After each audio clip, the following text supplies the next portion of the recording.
This is the Tame Aperture podcast.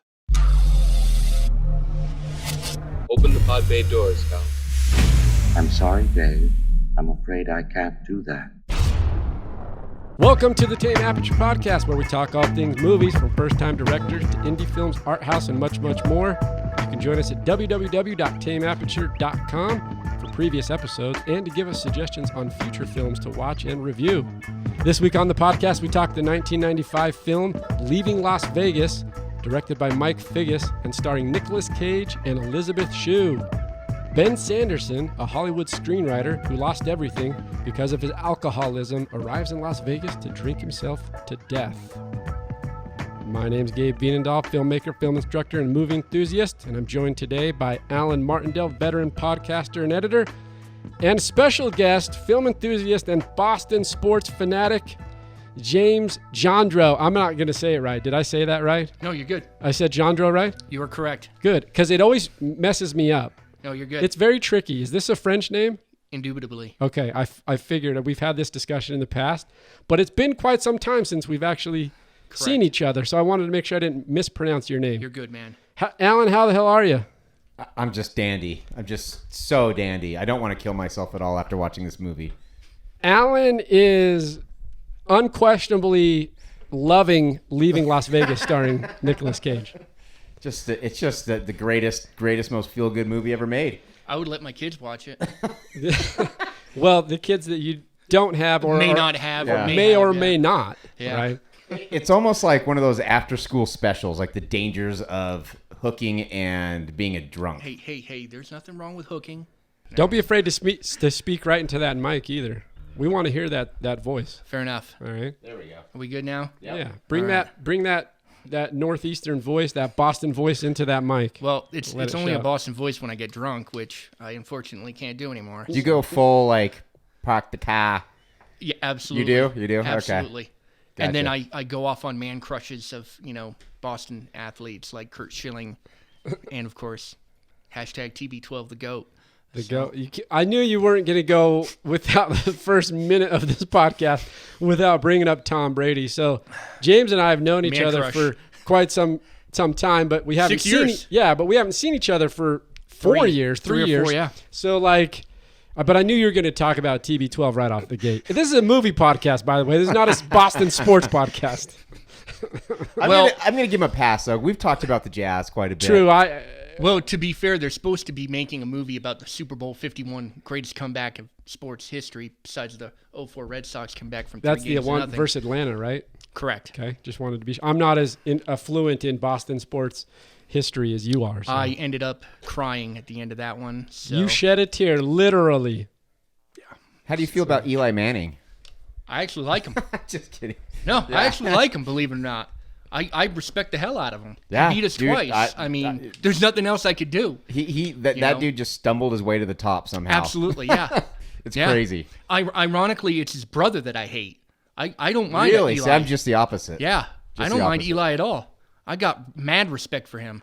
I mean, So- he beat the best teams. Exactly. I mean, he beat Yeah. New England. So Somehow they made it to those 2 Super Bowls, and they. I'm not one of those Patriots fans that's like, oh, I hate Eli, I hate the Giants, they suck. Nope, not at all. I'm the complete opposite. Well, good for you. I give them mad props. Good for you. So how do you feel about the Celtics? I love them. Okay, good. So me and Alan have had this discussion a little bit in the past because being a Salt Lake City native, I'm a Jazz man. But my follow-up team to that is the Celtics. That's why we're friends. I grew up with Bird. Bird's my boy. That's always what it was. I just grew up loving basketball. Best trash talker ever. Oh, of Fantastic. all time. That 86 He and Celtics Reggie team. Miller. 86 Celtics team is probably in the top 3 of all time. Fact. I would agree with that. Yeah. I wouldn't disagree. Phenomenal. Yeah. I play my son in NBA 2K, and you can choose all-time classic NBA teams. I choose the Celtics every time. And that's why we're friends. Bird's like 5 feet behind the 3. He just drains every time. Every single time. Every shot. Yeah. He's a 99 on the scorecard. My favorite Bird trash talk moment, first ever 3-point contest. He walks in the crowd. It's the best. He walks on In the walks locker on room. the court. I already know where you're going. And he sees all these guys getting ready for the 3-point contest. And he's just looking around. The reporter comes up to him and goes, hey, Bird, what are you doing? What are you thinking? He goes, I'm just trying to figure out which one of you guys is coming second after me. I'm like, wow. And then to follow that up, He actually shoots wins the money it. ball and holds the number one up. Yeah. That's the greatest with his crooked finger. He The dude is. he had balls the size of grapefruits. Yep. If you look at his finger in there, it's literally the most crooked finger I've ever seen. But he holds up the number one and he holds it up proudly. One of the best trash talkers in sports history, All in my time. opinion. That's what. Yeah. All Him and time. Reggie Miller going up to Spike Lee. Oh, it's You fun. know? Yeah. Well, let's get in. Okay, I digress. Yeah. I knew we weren't going to get too far without bringing up some Boston sports. Yeah.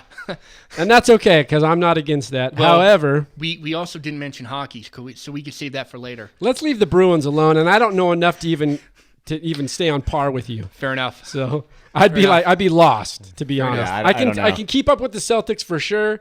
The Patriots a little bit. With the Bruins, I'm done. I'll say this though: when I was deployed in Iraq in 2011, best deployment ever because I got to see the Bruins win in 7 when I was in Iraq, America. So It sounds more like Boston than America. same difference. Boston is America. Boston Alan. is America. Freedom. I thought it was Little Ireland. Something like that. I have a special place in my heart for Boston, though. I went to school at the Vermont College of Fine Arts, and I flew into Boston every year, and that was my place. I love Boston. It's a great spot. All right, let's digress a little Yeah, bit. Let's jump into Leaving Las Vegas and talk about how much Alan loves this film. It's First off, amazing. I want to say that James and I had discussed a little bit about doing a film that we both really enjoy. And actually, James introduced me to a couple years, or more than a couple years, but a few years back, called Red Rock West, and starring Nicolas Cage. Fact. It's a great film. I don't know if you knew I would like it, but I watched it, and I still to this day love it. It's a great film, wonderfully written, just really. And so we wanted to do that one, and then I couldn't find it on streaming, and then James comes in and is like, it's on iTunes, and I'm like, ugh. It's also a movie I find absolutely hilarious because the guy has absolute worst luck in the world. And I might add, and me and Alan have had these discussions in the past, I want to see how you feel about it. It stars, along with Nick Cage, it also stars Dennis Hopper. Who I love. Who is... So me and Alan have created a list, and we're going to fill it. So we've created a list of, what do we call them, Alan? National fucking treasure. National treasures. Well, there's another treasure in that movie that I think Who am I is missing criminally underrated. J.T. Walsh. Okay. He was a fucking great actor. I'm not going to go as far as treasure. I'm with you. Fair enough. But you know what I'm saying. but J.T. absolutely. Walsh is criminally fucking underrated. absolutely. And the fact that he died young and yeah, he was one I of didn't my even know he was dead. Yeah, he was one of my all-time I actually favorite didn't know actors. he's dead Yeah. either. Not only is he I didn't. dead, he died in 98. Yeah. Yeah, 20 plus years. And Jack Nicholson dedicated his Oscar from As Good as It Gets to J.T. Walsh. Yeah, because they were tight. They were homies. It's a great film. J.T. Walsh, shout out to him, R.I.P. Yeah. But Dennis Hopper, National Dennis Treasure, Hopper. who's also passed R.I.P.. away, right? Yep. But Compton. we were going to do that, and then I couldn't find it, and so I was like, let's change it up a little bit. And I wanted to stay on the Nick Cage track. I'm down.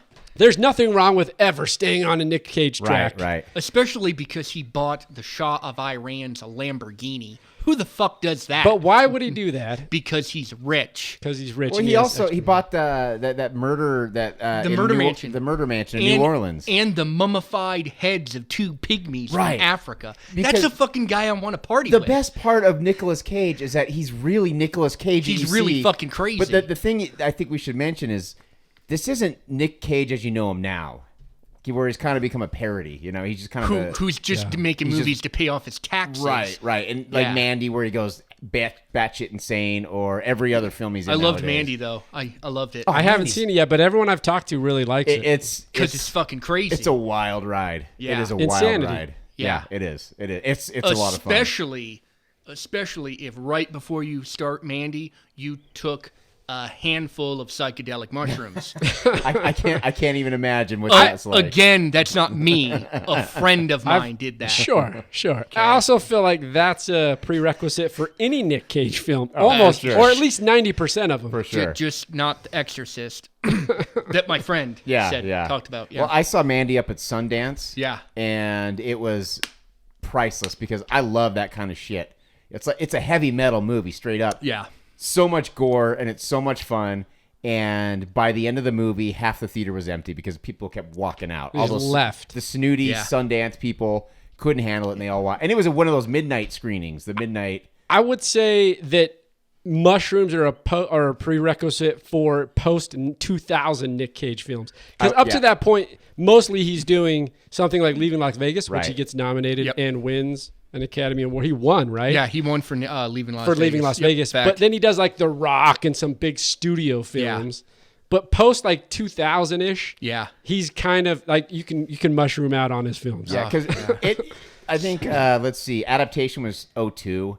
That was a great film. film. I mean, you can't lose with Charlie Kaufman. Right. Oh yeah, for sure. And Spike Jonze too. Supposedly Kaufman's new movie's some kind of thriller thing. I don't know how true it is. That would be interesting. I'm very excited for that because I read something on Reddit about it. I'm a huge Kaufman fan, so that's fantastic. He's good. I like him. It was a book he wrote, wasn't it? That I don't know. Okay, I'll have to. I'm not as huge into Kaufman as obviously you are, so I can't speak on that. I think he wrote a book, and then they're kind of basing it off. If I'm wrong, I'm wrong, but I think that's what it was. There was a.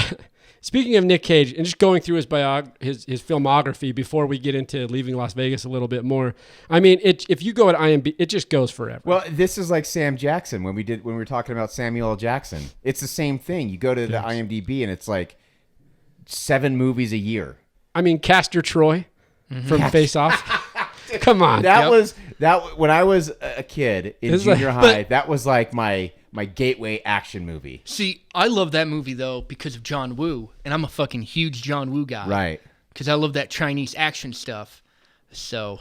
Yeah, John Woo's great. Yeah. But Castor, I mean, that's a great one. Con Air, The Rock. Hey, Con Air was great because good because of the Marietta Mangler.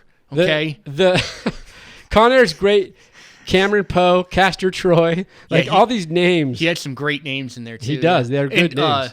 What's his name? Con Air was almost filmed entirely in Utah too. Did you see? Side note. Did you see 8mm? Loved it. Yes. That's a good movie. That's a really good movie. Yep. That's a really good movie. If you guys want a companion piece of that, there's one from the 70s with George C. Scott, written by the guy who wrote Taxi Driver, called Hardcore, about a guy who's looking for his daughter who got into porn. Amazing. It's almost, one could almost be like a follow-up / sequel to it. What's the title of it? Hardcore. Yeah. Like I would watch a movie about pornography. That's your friend. That's still your friend. My friend. Man, your friend is pretty wild. Yeah, he is. Yeah. This is kind of going up his filmography. Gone in 60 Seconds. I don't know how you feel about that one. Didn't really like it. It was okay. I didn't either. I'm not a huge Angelina Jolie fan. Yeah. I didn't love that film. Here's the thing, and it's kind of silly. It's totally off the beaten path, but I liked The Family Man. I don't know if you ever saw that. I've heard it's great. It's hilarious. And it's a Wonderful Life contemporized. And a great soundtrack. Chris Isaac. Yeah. Yeah. Brett Ratner directed. Yep. Yeah. Who I normally don't like, but yeah, but that one was good. I liked Family Man. Yeah, surprisingly. I did too. Adaptation. Loved it. Great film. Yep. National Treasure, of course, as a studio film. Yeah. It is what it is. I didn't hate it, didn't love it. It just is what it is. Yeah, for me. It's fine. It's fine. Yeah, it's fine. Now, The Weatherman was interesting. Did you guys see that one? I like that one as well. Yeah. It was from another guy who I usually don't like, Gore Verbinski. Yeah, and I thought, and he ended up doing like Pirates and like all those kind of films later on. Yeah. Ghost Rider, terrible. Terrible good for me. Yeah. If that makes sense. Though, the Wicker Man. The Wicker Man. Oh my God. You know what's funny? That's the thing that turned him into a meme. Fact. That was the turning point. And the sad thing that a lot of people don't know is the original. The original's Wicker Man, fantastic. The original Wicker Man is considered a classic. It's fantastic. Amazing film. Right. Amazing. He kind of did a family film for me as a dad. Like, I liked the animated film The Croods. I thought it was good. It was a well put together film. I know you guys may not have seen it. I thought it was good. He did a film that a guy I went to film school with wrote called Joe.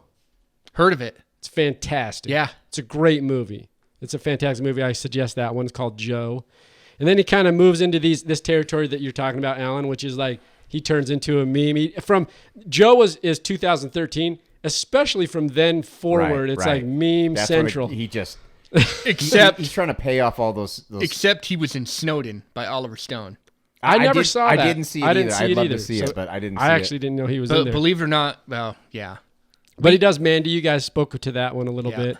He did Spider-Man Into the Spider-Verse. which was cool. Fantastic. And Spider-Man Noir was awesome. He delivered the best lines in that whole movie. Going back though, Nicolas Cage was also in Kick-Ass. That's which right. I surprisingly enjoyed. Yep. But I heard it's good. That's because a good movie. That's because I love Matthew Vaughn. Yep, I'm a huge Matthew Vaughn I'm with fan. you on Matthew Vaughn because I think stylistically as a filmmaker, he's awesome. And even though I don't like a lot of comic book movies, X-Men First Class that Matthew Vaughn did, amazing. It's awesome. Kevin Bacon, love Kevin Kingsman. Bacon. Yep, Kingsman was great, good. Great movie. Yeah, Yeah, I like Matthew Vaughn I'm with a you lot. on Matthew Vaughn. He's a great stylistic director. And then he gets into... There's a couple in here. So Spider-Man Into the Spider-Verse was a good movie. By the way, of 2018, that was the best, not just animated film, that was one of the best films of the year. I agree. For me. I think that was thought my it favorite so film good. of the Which year. one? What? Just Spider-Man Into the Spider-Verse. I just haven't thought seen it. It's an animated film, but it's just a good movie all around. It's so good. I mean, I went into it, my kids wanted to see it, and I was like, first of all, It's a good superhero. movie. Second of all, animated, and it ended up I was blown away by it. It's so good. It was so good that I came home, and as soon as it came on demand, I made my girlfriend watch it with me. Interesting. It's so good. Now, here's one and that was the same year that a movie came out in 2018 called Between Worlds. Did anyone see this one? Never even heard of it. Yeah. So it was on Netflix. I believe, if I'm not mistaken, it was a Netflix original. It's called Between Worlds. It's absolutely the worst film I've ever seen. Bathroom open? Yeah, for go sure. ahead. Sorry, guys. We're just gonna keep going. No worries. Yeah, my bad. It's absolutely the worst film I'm looking at it now. I've ever seen in my life. Joe meets a mother who can contact spirits when suffocating. We talked about this before, Alan. We just briefly off mic. We talked about this film, and I was telling you how bad it is. That's right. It literally will. You want to watch it because you will laugh your ass off at how horrible it is. Like Mandy might be, and I haven't seen Mandy yet. Right. But based on what you're telling me, it might be something that you're like either disturbed or it's so off brand. Right. That people are leaving the theater. It's just it's very. It pushes boundaries. Yes. Is that fair? Yes. Between Worlds is just straight out comical because it's trying to be serious. Okay. It's like it's like a Lifetime movie on crack. Why does Netflix do this kind of shit? They do this kind of shit all I the might be time. mistaken. It might not. I mean, I'm looking at IMDb. I think it is. 4.6 on IMDb. Now we know IMDb 4.6 on IMDb. It's usually always in the sevens. It's usually 6 or 7. Yeah. So anyway, Even for the bad stuff. Between Worlds, if you're looking to laugh your ass off, but still love Nick Cage, Between Worlds is the way to go. The premise is bizarre to me. She can contact spirits when suffocating. He ends up having intimate relations with his girlfriend's daughter, and it just gets in this weird territory about spirits and like having sex with spirits. And he basically gets. It's like, remember How did I miss this movie? I know, right? You go watch it. I think you'll like it. I liked it comically for that reason. Wow. But he's basically, it's like she's his deceased wife spirit takes shape and form into this girl's body. Oh my god. It's this weird ghostly. Remember when Dan Aykroyd in Ghostbusters got a blowjob from a spirit? Yeah. Yes. Yeah. That's what it feels like. The whole movie. And he know what? claims it was a real thing because he was on Joe Rogan podcast and he was like, that really happened. And Joe Rogan's like, yeah, okay. Okay. Well, even in that movie, it was a dream. Fact. Yeah, it was a dream. It was a It's dream. fantasy. Right, exactly. But it's bizarre, man. So anyway, we're going through Nick Cage's portfolio, his filmography, and it just goes on forever and ever and ever and ever. But you know what's interesting about Leaving Las Vegas is he gets nominated for an Academy Award and he wins Best Actor. Fact. So let's talk about the film Leaving Las Vegas a little bit. We've gone through his stuff. Alan, we'll start with you, and then we'll get to James. Give me your impression because I feel like it's going to be contrary to where I sit on it. And I like that. I like contrary opinions. It is. You hated it. It's depressing. It's so depressing. And this is kind of the problem I have with Clint Eastwood movies. It's depressing without being good.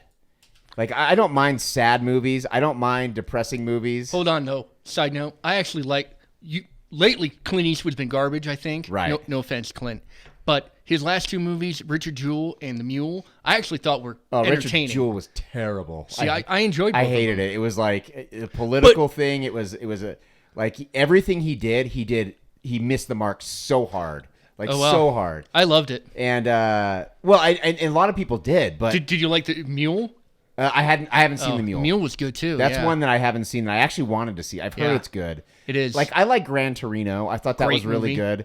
good. Mystic River was good. It's so depressing, but it's depressing while being good at the same Yeah. time.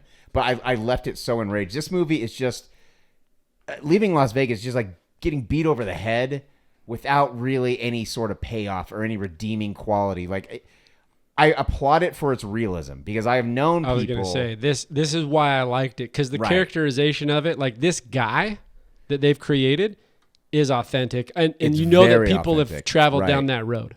I So have like known that. people who have gone down that road, not necessarily with alcohol, but I've seen people who I love and care about go down this road with drugs, and it's the same thing. It's how many times have you had that conversation with them where they're like, I swear it's the last time, I just need $20, you know, or something like that, and you feel for them. But so I applaud it for its realism, but nothing really happens other than he's drinking and drinking and drinking, and she's out being a prostitute. Like nothing really other than that happens. They meet, they need each other. I don't even think they love each other, but they meet and they need each other, and then it's over. I'll disagree with you a little bit there. I actually think she loves him. She falls in love, right? There's an acceptance of who he is. I think she really falls in love with him. I don't think so. I do, because I think she's completely detached from everybody else, and for whatever reason, there's something that stands out about this guy that intrigues her. I mean, if you're, and I don't know, I don't have experience being a prostitute. But your friend does. I like how he's looking at me. I was looking at James. He is. I'm like, James what? looking directly at you. James, fill us in on the definition here. I'm kidding. But the point is I think I disagree with you a little bit, because I think if she didn't care for him or didn't have any kind of affection towards him, she would have just let him be like any other guy that she slept with. And there's something about him that intrigues. It's almost his hopelessness that draws her in, and she's intrigued by that because she relates to it. But there's also, I would say, a point in the story where she actually does, to piggyback on what you're saying about falling for him, and it's after she gets gang raped. That's I think the key point in the script where it's like she goes right to him. Yeah, because building it up to that point, if Exactly. we step back, we're just a little, because we'll get Yeah. there. But if we step back just a little, and I can see what But you're you know saying. what I'm getting at. Yeah, absolutely. Yeah. So I kind of have a different position on it. You don't think she cares for him at all in any kind of way? more Not or less. necessarily. I just don't think she's in love with him. I Yeah. think she is very lonely. I think the fact that he hired her but didn't want to have sex with her, I think that to her was like, well, maybe I can be loved for more than just my body. Yeah. And I think she needed to hold on to that, but I don't think it was necessarily him. But I think that's what the attachment is. And I think you're hitting it on the head, which is like every other person she's met up to that, every other guy has all been about the physicality. Right. Yeah. And he doesn't care. And what's kind of sad about, I mean, it's a depressing film. Mm-hmm. So just forewarning everybody, like it really is. It's very depressing. It's just depressing. I never found it depressing at all. James, like I'm not depressed at all. This is I my don't- life, man. This is my friend's life. I'm like, I've seen stuff more depressing than this. So. I know a guy. I know a guy. Yeah, I know a guy. I know what you're saying. Sure, there's a lot of other things that are comparably a lot worse off than something like this, but I think it is a little bit. It's sad. It's like you see the spiral of an individual, right? I mean, he's a pretty successful guy. So when we start the film, it basically establishes him as I would say a successful writer, because it's hard to get into that industry and be successful in the way that Absolutely. he is. Right. He gets fired by the production company or the studio that he's working for as a writer. And they know that he's spiraling down, and the whole reason he's spiraling down is through alcoholism, right? He's absolutely a drunk. That's all he does. And it's implied that his family left him too. And it's the big thing is his wife. Yeah. Yep. His wife has left him. And his kid, too. And his kid. But he kid's gone, specifically too. says, I don't know if my wife left me because I'm drinking or if she left me because... Or if I'm drinking because she left me. Or if I'm drinking because Right. she left me, right? So he's definitely spiraling. Absolutely. You know, what I love about Nick Cage in this, like, I don't know if it's if he did this himself. I mean, I think part of it's part of the makeup and the design of the film. He looks like shit Oh, absolutely. He does. Yeah. And it's not just the makeup. Like, his hair seems thinner. Yeah. He seems like more overweight, but then he takes his shirt off and he's thin. And he's got thin as a it's rail. almost as if his eyes are like sinking Right, in. right. Exactly. He's got the sunken eyes. He's skinnier. Right. He's pale as shit. And a piece of trivia about the movie, Yeah. he never eats. You never see him actually eat throughout the whole movie, which is a sign of true alcoholism because alcoholics have a hard time eating or keeping food down. Not only that, but he says he's going to go get them breakfast, and he ends up at a bar. Yeah, and then when Elisabeth Shue makes him food, you never actually see him eat it. Good point. Because you know what? I noticed that about her at first. Yeah. Where you didn't see her eat. Like, you saw the Yuri, Well- I think her pimp. Yeah. You saw him eat. You saw people eat around her. Yeah. But it wasn't until they kind of Well, developed this close relationship where you do finally see her She had to eat. keep her figure, though. That's well- why she wasn't eating. Well, and okay? I think it was more. I think you're right, but I also think it's also about like she is supposed to be seen as not a human being, as an object. Fact, yeah. And then once you see her as a human being, then they have Yeah. her eating. And I thought that was pretty clever, but I didn't even notice that about him. Well, there's even a scene there where she tries to force him to eat. They talk about her making dinner, and then she Right. makes rice, Right. particularly to try to. Yeah, So and she's- he doesn't eat it. And the side note is in the beginning of the movie where Yuri tells her to leave. Yuri's dressed, but he doesn't have shoes or socks on, which is a sign of you're about to get put into a fucking coffin. Right. And of course, what happens like 5 seconds later, guys come in to fucking whack See, him. and that's a good point. There's a lot of Symbolism. There are some parts in this movie where I'm interested. Like, I'm interested in Yeah. why Yuri was running, why the people are coming after him. Yeah. I'm interested in that biker bar, that whole scene. Yep. Like, there are these moments where it's like, okay, maybe now it's going to get interesting, and then it just sucks you back into this depression and the story that really goes nowhere. It's just like it's reiterating everything we've seen. Well, let's establish a little bit too about who Yuri is. Yuri's basically Russian mob. some kind of Let me make sure I have that character name right. Latvian or Yeah. Russian. So it means it's mafia. not hard to figure out why somebody's going to come to whack him. But he's basically he's her pimp, Yeah. who's established early on. Yep. And he's obviously completely abusive to her, beyond just being a pimp. I mean, Right. he's sexually abusive, physically abusive, verbally abusive, like everything you can think of. But he's got himself in a position that's pretty tough, and basically, it's weird though because to Elisabeth Shue's character, he actually shows like after he's done all this terrible shit to her, he shows her some sympathy. He has a cathartic moment because he knows it's over It's for over him for anyway. him. Yeah. Yeah. So he kind of tells her to leave, and he's going to be basically taken out by the Russian mafia or a mafia. Right. So Nick Cage's character, so we backtrack a little bit. He leaves Los Angeles after being fired from his writing job as a screenwriter. And they ask him what he's going to do. He's like, I'm going to drink myself to death. I'm going to move to Vegas. I guess there's no better place to go than Vegas to drink yourself to death. Well, Vegas, when I think this movie is so depressing, but it's so fitting because that's what I think of when I think of Vegas. I don't like Las Vegas. To me, you drive in there and it's a bunch of flashing lights. It's supposed to be excitement and happiness and everyone's having fun. And to me, it's just a pit of dirt and depression and sadness and sorrow. Like, you go into these artificial rooms where it's loud and they don't have any clocks and they don't have any windows because they don't want you to know what time it is. And then I don't know if you've ever gone into a casino at night and then left the next day and it's light outside. Mm-hmm. It's the worst feeling in the whole world. It is the absolute worst feeling. And they also keep the temperature set at a certain temperature Right, too. exactly. Yeah. It's all orchestrated and it's all fake and it's all supposed to be like, yeah, we're having a blast, but it's really just people just pissing their life away and just depressing. And so I think Las Vegas is the perfect city to set this kind of movie. Yeah, and it's the weirdest geographic location too, because it's like, and everyone that has been there, like you just drive in a desert and then all of a sudden you arrive at some metropolitan. It's like out of It's nowhere. like, where did this come right, from? right. Yeah. So it's also based on the book by it's based on the autobiographical novel by John O'Brien, Who died like a week before the movie filming of the movie took place. Oh, no Right. way. Yeah. Committed suicide. Yep. Oh, really? Yes. Yep. Fact. And he literally, like you said, a couple weeks before. And really, it was right after finding his novel was being used as the basis for this film. Like, so I don't know. It's very dark.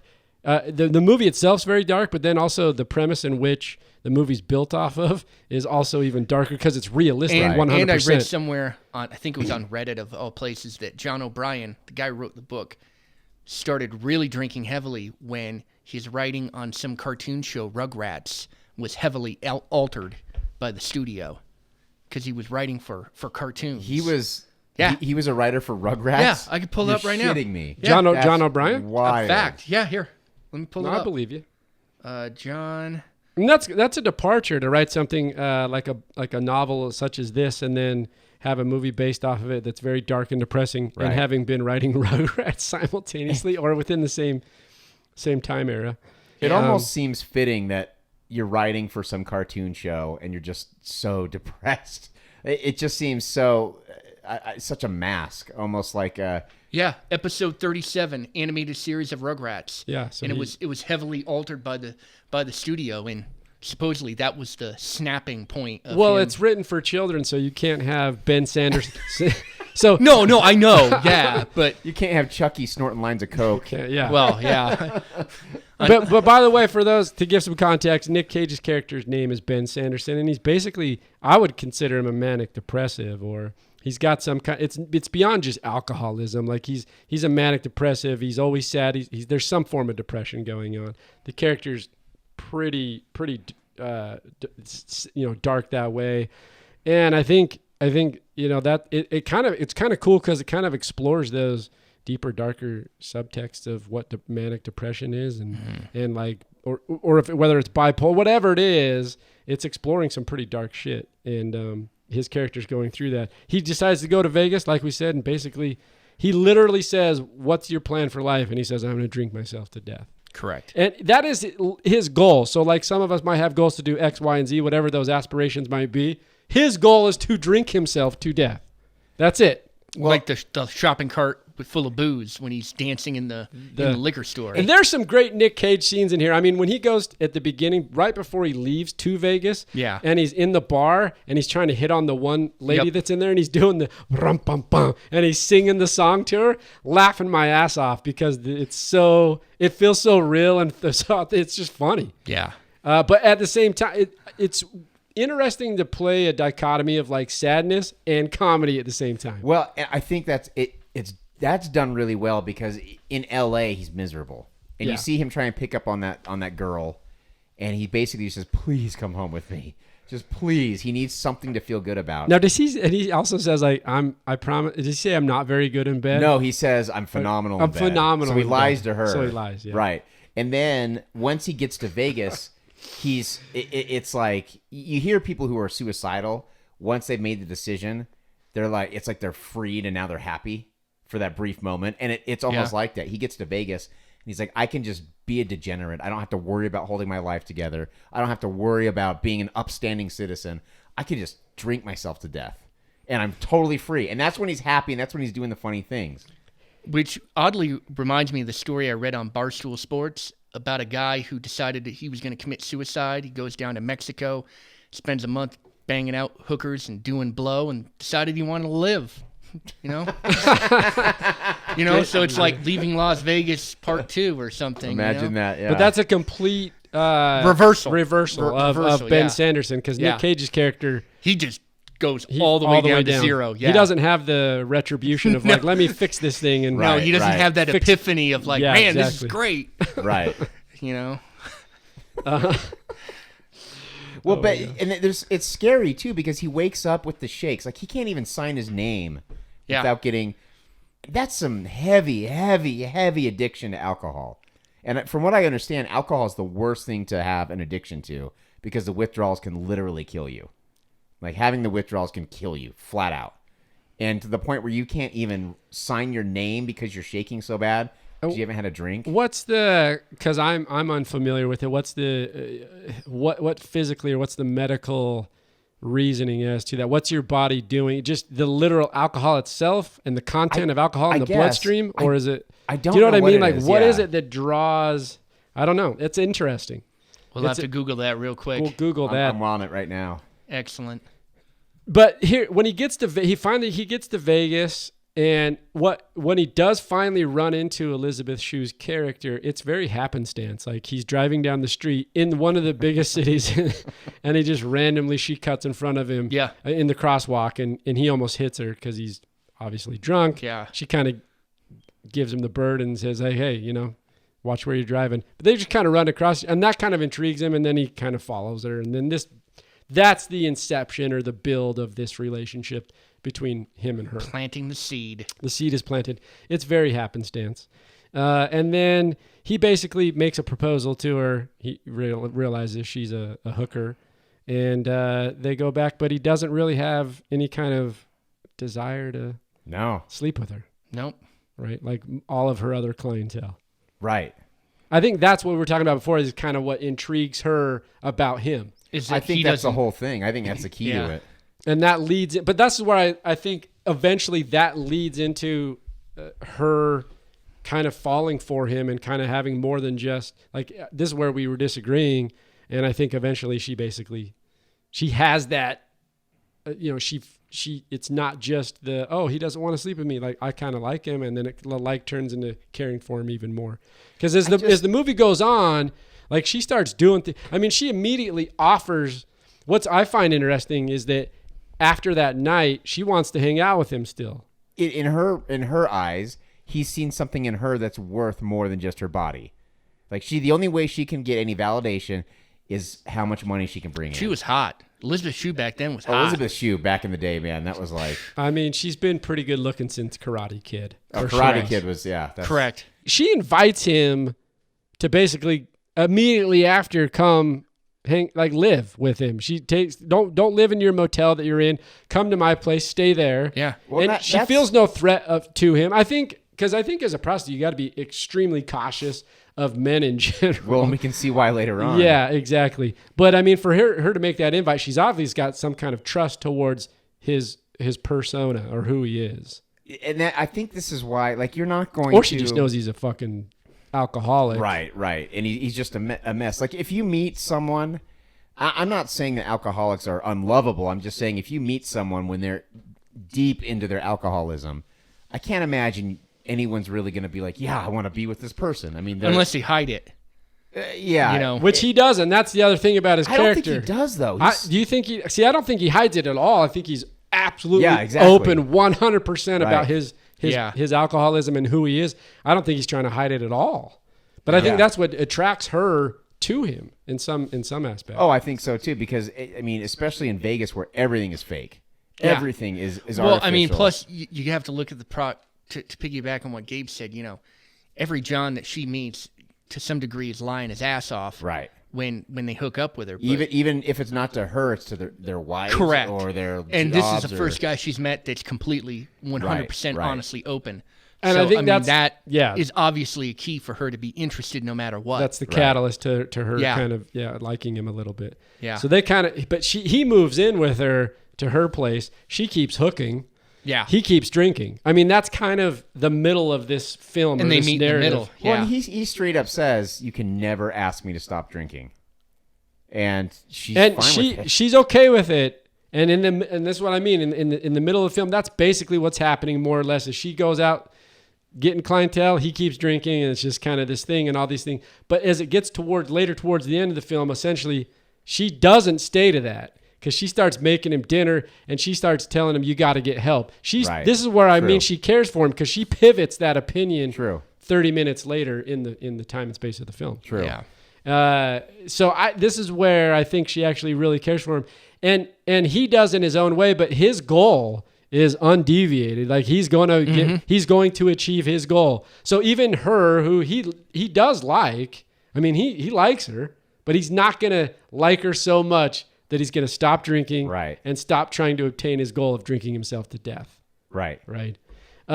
One of the pivotal scenes after kind of this progression in their relationship, we'll call it, is he's completely keeps drinking. She goes out. She meets a bunch of college dudes. They basically they rape her. Yeah. Straight up. And one of them is Heroin Bob from SLC Punk, which just blew my mind. Have you seen that? I've seen SLC Punk. Yeah. Fantastic. But it just seeing him in any other role is not right. It's a pretty. I mean, this film is dark in general. That's a pretty dark scene too. It's very. I mean, dark. it's like, and this is kind of the point because it starts off with her just partying and being drunk. You know, as soon as they're eyeing her, you know, it's not going to be. No, this is not going to end well. No. And then it gets physical. They basically knock her out and then rape her. Yeah. And then it kind of, and then basically at that point, she's now, I think this is where you were saying before too, James, is kind of where she realizes even more so that she likes Ben more than she even thought she did before. Correct.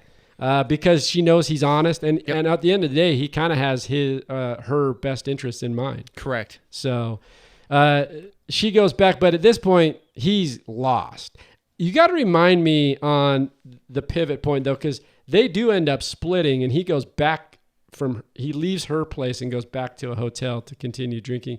And is it because she asks him to change? I think it is. I'm not 100%. This is where I got, because they have a dinner. Yeah. Right? They sit down. She cooks him food. Right. To which he doesn't really eat, like we mentioned before, because he's completely alcoholic. He doesn't have any desire to Correct. eat. But she asks him at this point, you need help. Right. And I want to get you help. I want to help you. Please change. Somehow there's a departure in their relationship. He decides to leave her place and go back to the motel that he was at and drink himself to death. It was when he was cheating on her. When he got That's his own right, because he was so plastered. He was plastered, but he also was starting because he goes to the hotel. He gets there's a scene there where he goes to a hotel. He gets a bit out of hand. He loses it at the craps table. They kick him out. Well, I assume I like how that was shot. Actually, I like how it was shot from an upper angle. You don't really know what's going on. It's almost like you're an outside observer.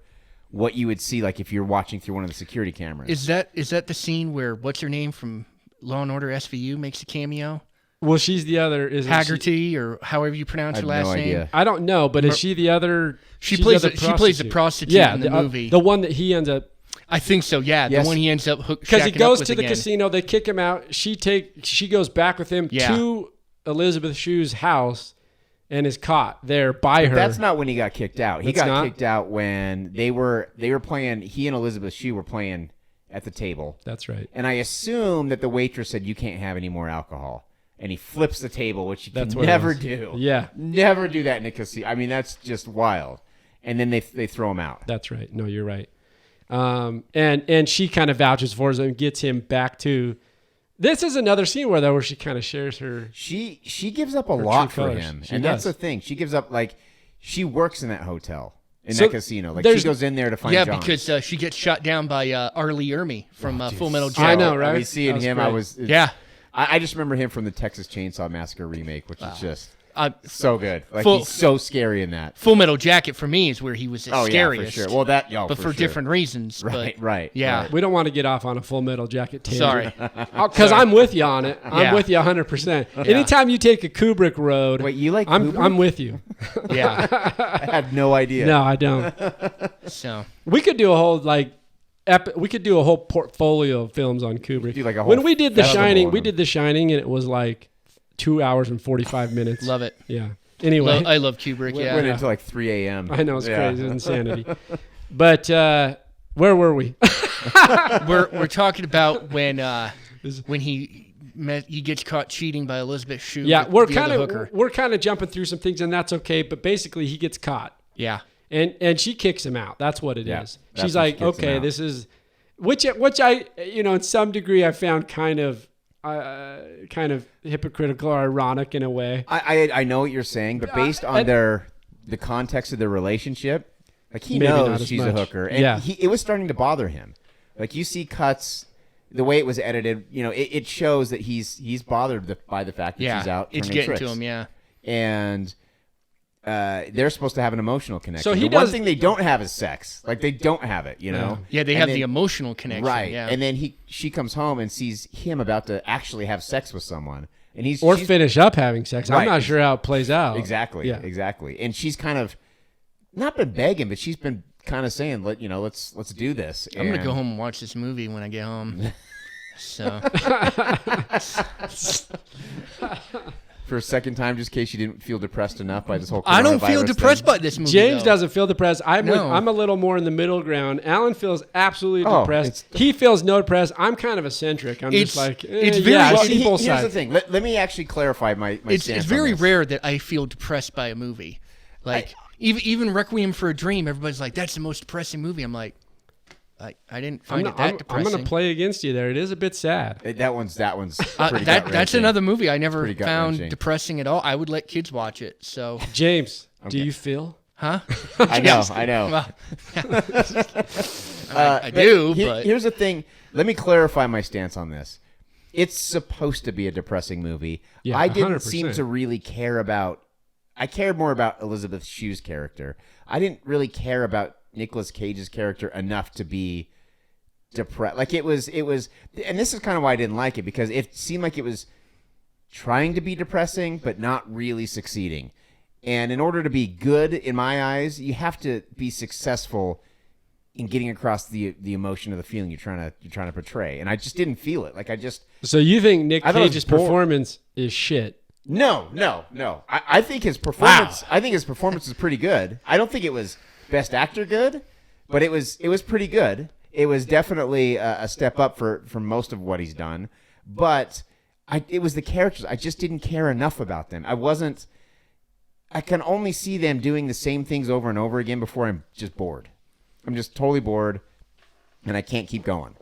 And there were times when I'm like, I mean, I've said this a lot on this podcast where I have to check my watch over and over, see how much time do we have left. And this was one of them. Like, it was just, it's like, okay, I get it. Like, and then something interesting happens. He goes in the biker bar. And I thought he was really charming in that scene, and I thought the interaction with the biker chick was pretty cool. She's the chick from Saw, by the way. which one? The The first one? Yeah, well, she's in the first 4. She's the one that got away. She's the one that got out of his trap. Shawnee Smith, the one from the Blob. Yeah, I think so. There's a lot Is of that her? I don't know tie-ins. what her I name don't is, know. but yeah. I'll pull it I up. Keep just going know with your that- point, though. But yeah, so Yeah. So so you get to these points where it's like, okay, now this is an interesting setup. This is an interesting scene, and then he gets headbutted. Yep, that's her. Boom. He gets headbutted by the biker guy, and nothing comes of it. There's no point other than Elisabeth Shue's like, let me take care of you. But she does that when he falls over the table. I mean, she does taste his blood after he gets hit, right? she does. I missed When that. he comes back, isn't he? she tasted his blood. Isn't because he's got the bloody Right. and he goes back to her apartment, right? Right. And she's like, "What happened?" And then she like starts to sympathize for him, and then she kisses him and she tastes his blood. She says, "Your blood tastes good." Oh, that's right. Yeah, like That's right. she That's doesn't right. go out and be like, I'm gonna Yeah, taste I your was like, blood. damn, maybe this. She this does movie say is though, more your interesting than I blood thought. tastes good. Right. Yeah. I was like, okay, this is all right. Whatever. Well, that's like her saying your pain tastes good. Like your pain is relatable. I can Yeah. relate to your pain. yeah, there's a symbolism for sure. And Yeah. so it's just not. I don't know. You didn't I feel it. I know what they're trying to go for. I just didn't get the gut punch. You know, it was just like this is a depressing movie, but it's not. They're not hitting it right. They're hitting the wrong note. Okay, and we'll kind of start getting towards the end, but also talk about the scene in which I think the title of the film is based off of, which is Leaving Las Vegas. It's basically where they share a moment, right, at a motel. They leave the area of Vegas, and they're supposedly now strengthening this relationship that they might have had, right? Yeah. I mean, it was kind of dumb. See, this is what I'm talking about. Like I know what they're trying to go for, but it's just not done well enough. And they leave Vegas and then they come back and they don't learn anything or grow from it. They just kind of fall right back to That's the where they whole were. movie. Nothing happened. Like no one grows. But they left nothing- Vegas, Alan. No one changes. No, like there's no lessons learned here. There's no character arc. It's just everyone is in the same fucking place they were when the movie started. But to counter that, in my opinion, that's the whole point of the movie. Is some people just don't learn. They keep on doing That's a the good point. same thing. That's a good point. You know, and I think that movie nails that point right on the head. Sure. You know what I'm Absolutely. saying? If that's what they're going for, You know, they succeeded and 100%. I think I honestly, judging from John O'Brien's other book that I've read, Stripper Lessons, by the way, folks, I think the movie hits that message right on the head. Which Absolutely. is the guy keeps on doing the same stuff over and over. Nobody ever learns. And So- just bad choices and bad decisions. But Let me ask you- I think someone does learn in their own way. True. Which, her character does because Elizabeth Shue does. He yes, doesn't. Yes. That's the difference. Yes. Yeah. Because it's actually by the way, the film is intercut editorially with what seem to be. I was unsure when you watch it. You'll see Elisabeth Shue's character talking about Ben's experience and her experience with Ben. Feels like a therapy session. And that's what I was going to say is that it feels like a therapy session, and it's her kind of. There's a little bit of growth there, maybe or maybe not, James. You're saying there's no growth in that character? Well, I mean, for him, probably I would say no. For him, no. But but for her, a little bit. there is, And especially. and it's cut into the film, past versus present, therapeutic style. And I think a part of it, I hate to say it, is after that scene with the college guys. Yeah. Because, for sure. For sure. That's the point where she's really like, okay, wow, this Nicolas Cage guy is clearly, someone completely different than what I'm used to. Yeah. I think that was a point where maybe I like to think at least that she says to herself, I can't continue this life anymore. Yeah. And maybe she's looking for a way out with him. She likes him. This is where I'm getting at. I think she likes him enough to want to continue something beyond or continue what they've already established. This is Right. why I think she likes him. I think she likes him more than you're telling me she does. I think she likes the idea of him. I don't Yeah. know if it's specifically him I see what you're that saying. she likes. I see what you're saying. Any growth that he has is done after the first act. That's the other thing that kind of Well, I bothers mean, me. like James said, I don't think his character has any growth. Well, I think Because I think his character's objective is what we've already established, which is like, and growth is the wrong word. yeah, I don't think The growth's arc. the right one. Arc. Any arc he has is peak and done after Act 1. Yeah. As soon as he gets to Vegas, that's it. I mean, it's- what I do like about it, I mean, that's only if we're thinking of it in a traditionalist sense, Mm-hmm. which is like the character needs to kind of arc through some kind of narrative. right. And it's hard to give up that kind of I don't want to call it a trope because that's staple. It's No, hard- I agree with you. Sometimes to it's see a hard for us movie- to Right. extrapolate and go. But I actually like the fact that, I mean, in a morbid, dark sense, like his character's basically like here's where I am, here's my goal, Right. and I'm going to hit that goal. Right. You know what I Yeah, mean? for sure. In a He morbid, definitely achieved a goal. and this is what we'll get to at the end of the film. In a morbid way, this is going to sound probably completely the wrong. I like that he hits his goal. No, on it. I mean, I know that sounds crazy, but No, like I his whole agree. concept I is agree. like, I don't want to be here, and I'm going to achieve it, no matter rain, sleet, snow, whatever presents itself. I will achieve my goal. I know this sounds so morbid for anybody listening, and his goal is to kill himself. No, I actually agree 138%. Like for me, when his existence was so miserable in L.A. And you could see the desperation. You could see his life falling apart. You could see how destroyed he was. That it is almost relief when at the end he achieves his goal. He achieves Like his it's almost like Because there's really no turning back, regardless. Exactly. Even before he left Because- to go to Las Vegas, there was no turning back for him. let's say, just for the sake of argument, that he has an epiphany, like the dude in Mexico, and is like, I want to live. What the fuck do you do then? Like, your life is destroyed. It's just such a long, not to say people can't climb their way out of it, but it's such a huge mountain to climb that it's almost like just mercifully let his life end. I'm also looking, and once again, perspectively, I'm looking at it from the side of death's not all that bad for somebody that's ready to move beyond whatever Exactly. presented itself in Right. life. I know that some people are going to have completely contrary opinions, but my opinion is that for this character is what I'm speaking to. I like that he achieves it. I'm with you on that for sure. He leaves her, and so we can get to the end of the film, essentially, in the storyline. He doesn't leave her, actually. She kicks him out after finding him with the prostitute. He goes back to the motel. That's even more catalyst for him to just keep drinking. She moves on, but she receives a phone call. And see, this is what I think, and know this is going to sound a little sentimental. It's kind of sweet. It's kind of nice. Like, he calls her. Especially because you see her looking for him on the street and trying to find him. She's trying to find him. Right. He calls her and says, "This is where I'm at," and she goes and visits him, and he's completely it's on Obliterated. Obliterated. Right, He's on the right. end of life. Yeah. And I don't know how I felt about the last part, which is not that I have anything against it. I just thought it was kind of I know this is good. It was a bit comical. He's like, see what you do to me. He's completely dying, but he's like, you still give me a hard on. Was he trying to masturbate? Like he put This his is what I hand didn't- under the sheet. I didn't and get she's it. like, let me. I would assume so, but he probably wasn't in any physical condition to do so. And why? And he says, "You see how hard you make me, Angel?" Yeah. Like it's the way that was set up was super clunky. Physically and medically, can he still get a hard on? right? But even Being the that fact, obliterated? even the fact that I he's guess thinking so. like, "Oh, I'm about to die. man his I'm gonna own." masturbate in front of this chick real quick." Anything's possible. Yeah, but then I like what they're trying. I mean, it's a hard. You got to Your get mind is so gone.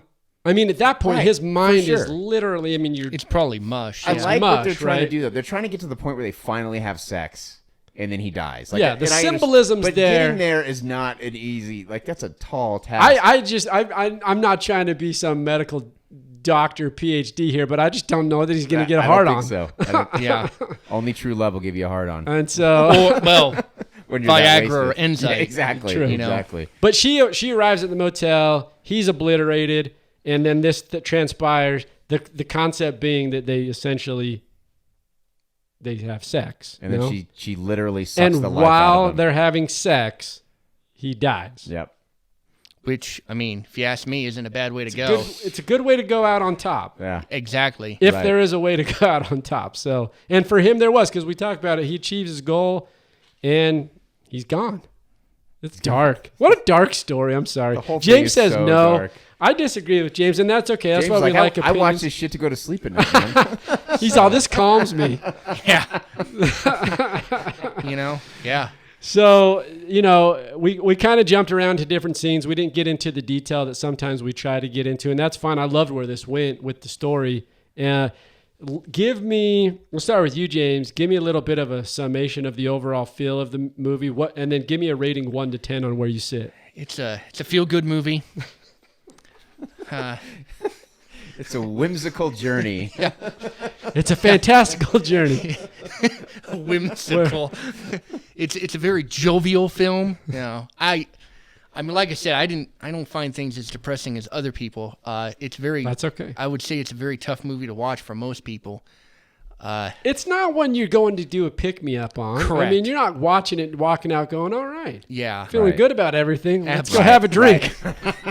I mean, unless you're one of those guys that comes out and be like, man, my life could be 10 times worse, just like this guy. True. True. You're right. It's all True. about You know, perspective. It's all, yeah, exactly. Like the Titanic, everybody thinks about the ship sinking, people drowning. Think about all those lobsters in the kitchen. Bam, they lived. So They sure did. perspective. Silver lining. Yeah. 1 to 10, I would probably give it a 7 or an 8 out of 10. Okay. I enjoyed it.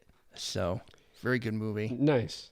All right. It's a movie I would recommend to some people, but not to others. But I Sure. enjoyed it. I thought it was a great But all flick. children can watch it. Absolutely. Anybody under the age of 12 should definitely see Absolutely. And be It's a like, life lesson, man. this is why you shouldn't drink. This is your future right here. You know? This is Don't what you have to drink, look kids. for. Yeah. Watch this movie. That's what they should just teach in 5th grade. Or in be elementary. like, hey kids, if you get married, this is what's going to happen to you.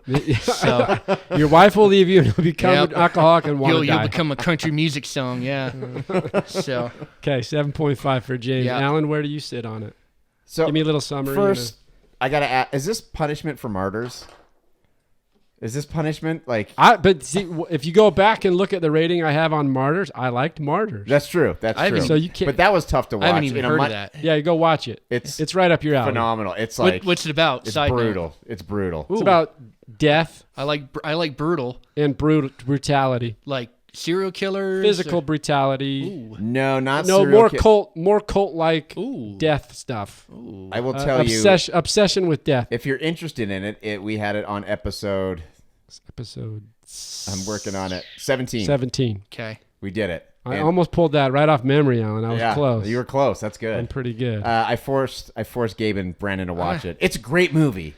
But if you go back watch and- the French one though. Don't watch the American one. Yes. Watch the French one. And I actually had a good rating. I was in the 7 somewhere Yeah, on it. yeah. I like it's- the film. but it's So, really tough to watch. It's very violent. Very, Well, very. tough to watch is for James, it's not. yeah. It might be. it's a step up from this, but half a step. But to answer your question, no, because I liked whoa, Martyrs. Hold on. They look like two hot chicks on the poster here. They don't look. They're not hot for long. Oh. Just put it that way. Wait till the ending. But Filet of fish. I'll just say, like last week, I suggested Pee-wee's Big Adventure. I was looking for a feel-good comedy. We're still gonna go there. We got this whole coronavirus shit like bearing down on us. Looking for a little pick-me-up, and it's like, no, we're going to be leaving Las Vegas. Hey, It's the complete opposite. We could have done Contagion. I mean, That's which would have true, been yeah. That would have been more true. appropriate That's to true. the times. Or However, Outbreak. yeah. But the thing is, it really spawned from. I knew James was going to be guest on the cast tonight, and because me and James both love Red Rock West, and we couldn't watch it, and we had to change some things around. That's where it spawned from. Was let's keep it Nick Cage, and then I just chose the most depressing of the Nick Cage. Well, films. I think that's the right way to go. I mean, it's too easy to go like we'll go wild Nick Cage. Like you can't do that. So I'm just kind of giving you shit, but. You hated it anyway. I didn't like it. Love I didn't like it. Okay. No, I didn't like That's it. fine. I like it. I know what they were trying to do, and I think if they had done it differently, they probably could have been successful. You can have a depressing movie. I'm not a big fan of depressing movies, but you can still have one and still make it good, where it's enjoyable. Not enjoyable, but where you appreciate it. I didn't. This movie, I was bored, and I wanted to be sad because it was super dark, but I just couldn't. I didn't care enough to really be that sad. That actually reminds me, there is a war movie that makes me absolutely depressed. What is it? Gallipoli. It's an Australian movie about the Gallipoli campaign in World War I, and it's one of Mel Gibson's first movies. Oh, really? Yeah, absolutely, utterly depressing. I'll have The to final check it out scene, then. it's brutal. So we'll have to watch that now that That's a movie where it gets to the final scene. I'm like, yeah, I'm gonna stop it. It's brutal. Wow. And it's by Peter Weir, who did like Witness and Dead Poets Society, who I love. But that and don't quote me, but I want to say, and we were talking about this off mic, I want to say Peter Weir also just directed Spencer Confidential with Mark Wahlberg, which is the worst movie I've ever seen. That I don't know. We'll have to look that talking up. Look it about up. that, Double check it. Yeah. Go ahead. 5.7. What's your rating? Ooh, he's coming to 5.7 what? 5.7 empty bottles of vodka. Yeah, but 5.7 isn't that bad of a rating, though, if you think It's not about it. horrible. It's not great For either. me, it's pretty bad. It's all perspective, James. Exactly. I can't, 5.7 is not a passing grade in my class. I can't remember what I gave. Look Who's Knocking at My Door, but it was right around there, I think. Yeah, I mean it's pretty equal. Yeah. I want to say I have a pretty good recall. I think it was a 5.5. I think you're right. I think it was a 5.5. So I think you're barely just above that. I think so. Nope. And which is about right. It wasn't Peter Weir. Peter It was Berg. Peter Berg. That's who I was thinking about. Coincidentally enough, created one of my favorite TV shows of all time, Friday Night Friday Night Lights. Lights. Fantastic TV. Fantastic. He directed the movie too. Didn't like the movie, but the You know show, what? the The TV movie show was okay. The movie, great. the first time I watched it, I loved it because I read the book. That was a book I read Great book. first. It's Great the book. book is so good. It's so So good. good. But then I watched the movie and I was like, I loved it. But then I watched it again. I'm like, oh, it's so It's okay. corny. It's okay. TV show was amazing. Yeah, that's what I hear. I've seen like the first. Go season. watch I the thought it was pretty TV good. show. I agree. It's fantastic. Great show. Couple pieces of trivia here on Leaving Las Vegas. Mike Figgis wanted the cast to really experience firsthand extensive research, like the characters. So here's what Nick Cage did because he wanted to go all in. Yeah, I heard about this. Yeah. Cage researched by binge drinking in Dublin for 2 weeks. God. And he had a friend videotape him so he could study his speech while he was drunk all the time. Why couldn't I have been in Ireland for that? You know. You know what? We should have just been actors. We could just go get wasted all the time. Yeah. I know. They're paying him to do reason. I mean, there's always a pre contract, so they can go out. They'll sign him on. He had 2 weeks to go drink in Ireland. I love it. Just imagine what a character actor like Christian Bale would have done. He would have gone fucking bonkers. Yeah. Oh, jeez. I love Christian Bale. Oh, he's great. He also visited hospitalized. This is what they call them: career alcoholics. Yeah, I heard about So that he too. visited them and walked through. It's gotta be tough. I do know a lot of the shots. I can't, if I remember correctly, reading about it, they were running out of money, so a lot of the shots in downtown Vegas were guerrilla style. Yeah. There we go. Yeah. So a lot of the reactions from the people in the background were like real people getting real reactions. Crazy. Yeah. Yeah, because they didn't have enough money and they For the couldn't get permits. permitting. Yep. Permits, And so Mike Figgis said, let's just shoot it, guerrilla. Yeah. Let's go. Yep. Yeah, absolutely. Cage, pertaining to those other things we were talking about, said it was one of the most enjoyable pieces of research he's ever had to do for a part. Weird. And then, of course, I mean, it would only make sense. And Elisabeth Shue, of course, spent time interviewing several Las Vegas prostitutes. Oh God, never mind. James' You know, favorite. she's not quite as committed as Nick Cage because Nick Cage didn't just interview the alcoholics. Yeah. You know, He became Elizabeth Shue. I mean, I gotta say her commitment levels a B+ at best. Yeah. Some technical specs on the film, shot on Super 16 millimeter film, and Figgis composed the score himself Yeah, because he's a jazz musician. because he has Well, the also, background. all Yeah. those lounge songs, which I did not care for, which just kind of ruined it for me too. Yeah. The jazz lounge music. See, now I want to go home and watch my favorite Mike Figgis movie, Internal Affairs, where Richard Gere plays the most corrupt cop in most movies I've seen. The right. absolute in corrupt. history. Yeah. Leaving Las Vegas has a limited release. It came out in 1995. Critics praised it. It got 4 Academy Award nominations. The film was released nationwide in February of 96. And then United Artists picked it up for distribution in North America. Does it say which Oscars it picked up other than Best Actor? So the 4 Oscars that it got Academy Award for was Music. Best Actor, Best Actress, Best Director, Best Adapted Screenplay.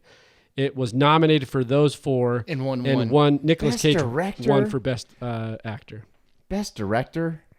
I mean, Yeah, but you was the also direction that great in this thing? Nicolas Cage also won Best Actor for Golden Globe that same year for this role. Yeah. So, I mean, people were just Nick Cage got some serious accolades for this film. This is like what one time I was at a jazz game and I managed to finagle some seats really down, like super down low, and they were playing the Detroit Pistons, and Rasheed Wallace was playing. I hate Detroit. for them, and in any way, the fans down low, they're brutal. Like, they're giving him shit. They're talking shit the whole time, and he looks, because this is when he was on his decline, and this is after they won their title, and then Rasheed Wallace. But before he got sent to the Celtics, a lot of people Actually, don't no, remember that. It was the Celtics. It was the Celtics. That's Yeah. right. It was the Celtics. That was the last team That he was was when they with. were not very good. Yep. And that's right. And it was after his prime, and he just looks around and he says, "Talk when y'all win something." And he said that to the crowd. And it's kind of like Nick Cage now. It's like everyone's Yeah. making fun of him. Point to the scoreboard, Or the baby. scoreboard. I got a Best Actor. Do you? I got an Oscar and a Golden Globe. Yeah. Like you can make fun of me for the bees all It's you the want. apex of filmmaking. It really is. It Like, is. What are you going to do? No one can talk shit to You him. lock that in 95, 96. For the next 25 years, you can do shit films Dude, you win it however you want. Exactly. Absolutely, yeah. Exactly. Yeah. Well, I mean, that's how I look at some of these, because you read about the curse of the Oscar, where guys win Oscars and then they make horrible movies for the rest of their career.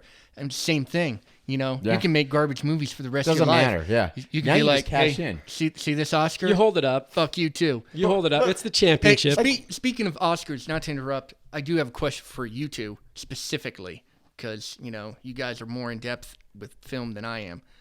But I asked this to a lot of movie buffs, so I'm going to ask you for your opinion. All right. Side note. Man, there's a lot of pressure. I hope I can answer this I know, question. seriously. This is just out of curiosity, okay? Which director that I'm about to name, who's never won Best Director, do you think might win one? Okay, because I know David Lynch never won one. They gave him the honorary one, right? So Christopher Nolan, David Fincher. There was a third one, and I can't remember it. So we'll just go with those two. Those for are right too now. good, those. Alan hit it up. I'll So which one? I don't think either of them will ever win. Who was the first Ever. one? Christopher Nolan. Christopher Nolan. And he's one of my all-time favorites. That David following Fincher- podcast that you made, oh my God, I had to take a cold shower. I love Christopher Nolan. Oh, I love- But he'll he's- never win one. I don't think he'll win one. The only chance he has is if he does another war movie like Dunkirk. That's funny because you brought up Nolan and you brought up Fincher. And, And I like Nolan, but I'm a bigger Fincher fan than I am a Nolan Yeah. fan. Believe it or not, so am I. Yeah. But Fincher, I don't think will I'd say- ever win one. I say Fincher could win one.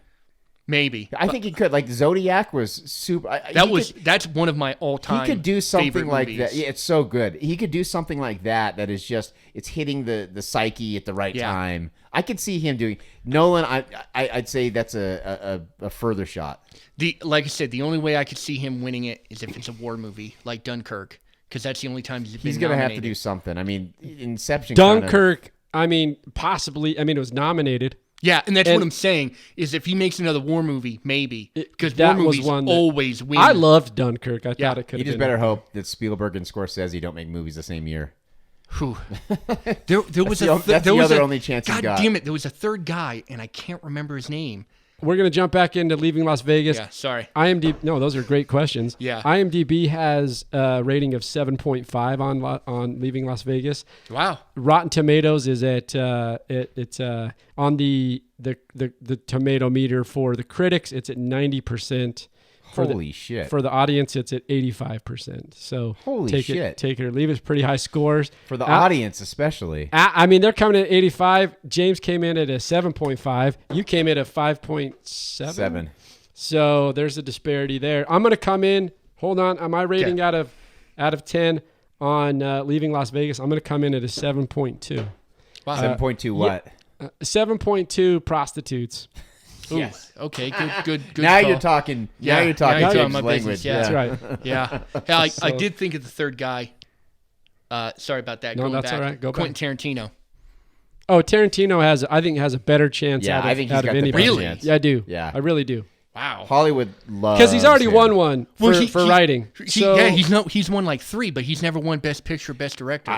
I can see Hollywood loves him. I can see, especially That's why. I I think think he's got it- one film left. He says or something. Yeah. like That's what he that. says.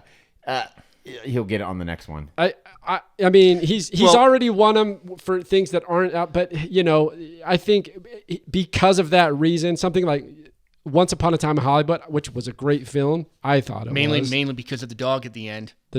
See, I still haven't seen it. That's like next on my list. No, I won't spoil it. Yeah. Then. Yeah. So I think he's got the best chance. Yeah. Although if I'm looking at those three and I had to pick out of those three who would be my favorite, Fincher's my favorite. Same For here. sure, for yeah. sure.